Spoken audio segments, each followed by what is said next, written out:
જય શ્રી રામ દોસ્તો, કેમ છો તમે બધા? આશા રાખું છું કે પ્રભુ શ્રી રામની કૃપાથી તમે સ્વસ્થ, પ્રસન્ન અને ખુશ હશો.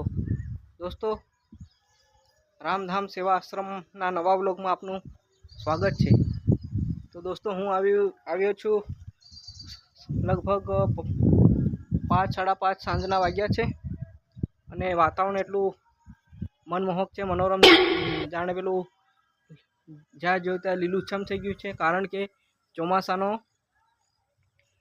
સમય ચાલી રહ્યો છે, ચોમાસાનો ઋતુ ચાલી રહી છે. એટલે દોસ્તો, અત્યારે હું છત પર આવ્યો છું અને તમને અમારા ગામનું સાંજનું સંધ્યાનું વાતાવરણ દેખાવું. જુઓ,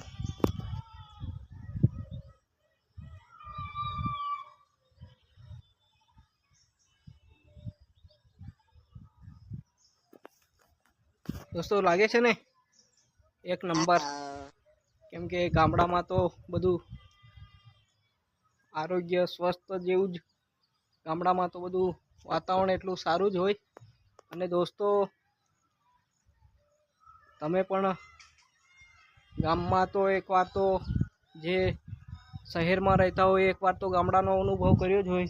એમને ખબર જ હોય કે ગામડામાં કેટલી મજા આવે ને ગામડામાં રહેવાની તો જાણે મજા જ અલગ છે. દોસ્તો, અત્યારે હું છત પર છું અને હું તમને અમારા ઘરની આજુબાજુનું વાતાવરણ દેખાડું.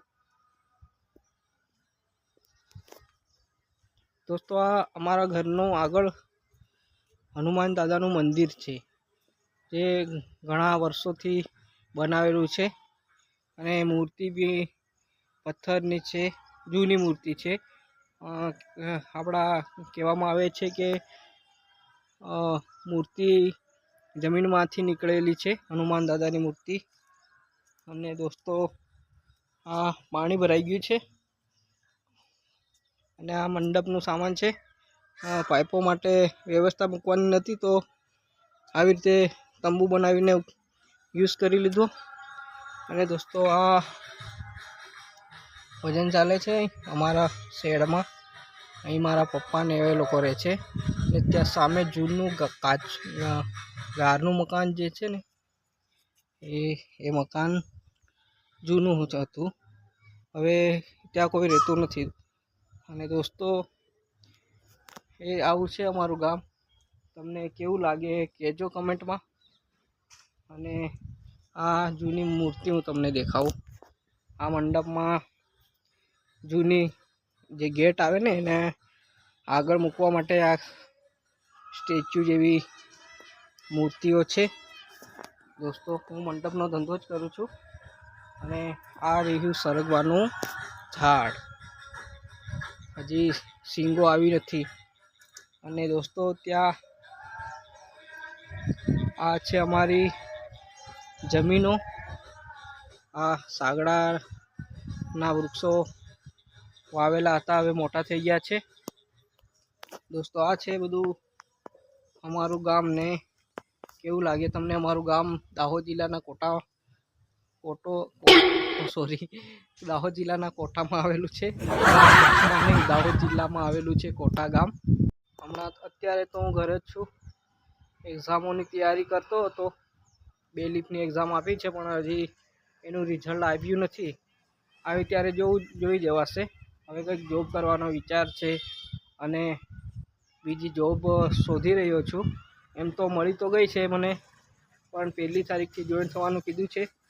મેં કીધું વ્લોગ આજે બનાવી લઉં, કારણ કે આજે મેં પૃથ્વીની મમ્મી બહાર ગઈ છે 10 દિવસ માટે. તો થોડોક સમય નિરાશ જેવું લાગતું હતું. મેં કીધું તમારા જોડે વાત કરી લઉં.